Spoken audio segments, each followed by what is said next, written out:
మనకో పిల్లలకో చర్మ ఇబ్బందులను viral infections అనో యాంటీబయాటిక్స్ వాడి కొత్త సమస్యలు తెచ్చుకుంటాం గానీ మన పూర్వీకులు అస్సలు అవి వాడకుండా రక్తాన్ని శుద్ధి చేసే tartaric acid, flavonoids, vitamin C, A, B complex ని పుష్కలంగా అందించే చింత చిగురు ఎక్కువ వాడేవారు.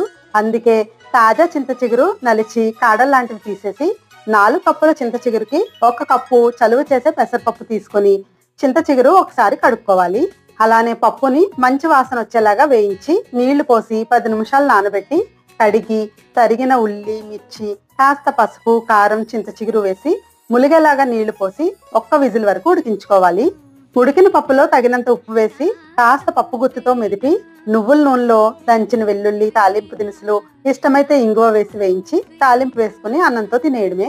పప్పు కోసం వాడిన Indus Valley triply pressure cooker హేమసుధాని కూపన్ యూస్ చేసి ఆర్డర్ చేసుకుని వాళ్ళిచ్చే డిస్కౌంట్ తో పాటు 12% ఎక్స్ట్రా డిస్కౌంట్ పొందండి. Thank you for watching.